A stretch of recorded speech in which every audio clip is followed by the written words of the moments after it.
ایک انگریز افسر شاہی مسجد دیکھنے کے لیے آیا اور جب چبوترے کے اوپر چڑھا تو ایک گداگر نے اس کے آگے ہاتھ پھیلایا. اس نے بٹوا نکالا اور اس کی ہتھیلی میں کچھ پیسے رکھے. دوبارہ وہ جیب میں بٹوا ڈالنے لگا تو بٹوا اس کے ہاتھ سے گر گیا اور وہ بے توجہی میں اندر چلا گیا. اس گداگر نے آگے بڑھ کے اس بٹوے کو پکڑ لیا. خیال تھا یہ واپس آئے گا تو میں اس کو بٹوا دے دوں گا، لیکن وہ کسی اور دروازے سے نکل گیا اور یہ منتظر رہا. وقت گزرتا رہا.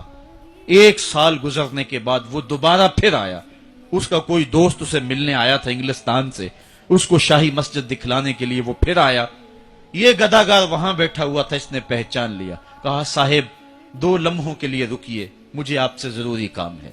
دوڑا دوڑا گیا، قریب ہی گھر تھا، وہاں سے وہ بٹوا اٹھا لایا. اس میں بہت زیادہ وہ پیسے تھے. کہا یہ 1 سال قبل آپ آئے تھے، آپ کو یاد ہو نہ یاد، آپ کا یہ بٹوا گر گیا، میں ڈھونڈتا رہا، آپ مل نہ پائے. اس نے جب دیکھا، وہ ایک کبھی بٹوے کے اندر رقم کو دیکھے، کبھی گداگر کے چہرے کو دیکھے، پھر اس سے رہا نہ گیا. اس نے کہا تو گداگر ہے اور تو ایک ایک پائی صبح سے شام تک اکٹھی کرتا ہے، اتنی رقم تجھے اکٹھی مل گئی تو اس رقم سے اپنا گھر بنا سکتا تھا، کاروبار سیٹ کر سکتا تھا، اور 1 سال ہو گیا تو میرا انتظار کرتا رہا. اس نے کہا بابو بات رقم کی نہیں ہے، تو عیسائی ہے اور میں مسلمان ہوں. کل قیامت کے دن اگر تیرے نبی نے میرے نبی کو کہا کہ میرے امتی کا بٹوا گرا تھا اور تیرے غلام نے پکڑا تھا، تو پھر میرا نبی تیرے نبی کے سامنے شرمسار ہوگا. میں گداگر ضرور ہوں، بے غیرت نہیں ہوں. میں نہیں چاہتا کہ میرے نبی کو تیرے نبی کے سامنے شرمندگی ہو.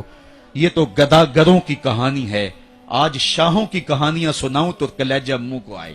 آج وزیروں کی کہانیاں سناؤں تو کلیجہ پھٹنے لگے. آج آیان سلطنت پہ براجماں تخت شاہی پہ بیٹھے ہوئے آج یہ وزراء، آج یہ افسر، آج یہ وڈیرے، ان کی کہانیاں چھیڑ بیٹھوں تو کلیجہ پھٹنے لگے. جب میں کہتا ہوں الہی میرا احوال دیکھ، حکم ہوتا ہے اپنا نامہ اعمال دیکھ. میں نے اصلاح امت کانفرنس کے موقع پہ آپ کو یاد ہوگا کہا تھا کہ یہ تو کرم ہے محمد کی زلفوں کا کہ ہمارے اوپر پتھر نازل نہیں ہوتے، ورنہ جو حال ہم نے کر دیا ہے اور جس اخلاقی انحطاط کا ہم شکار ہیں، ہمارے اوپر تو آسمان ٹکڑے ہو کے برستا. اگر ان کی رحمت نہ ہو درمیاں میں، ابھی آگ لگ جائے دونوں جہاں میں.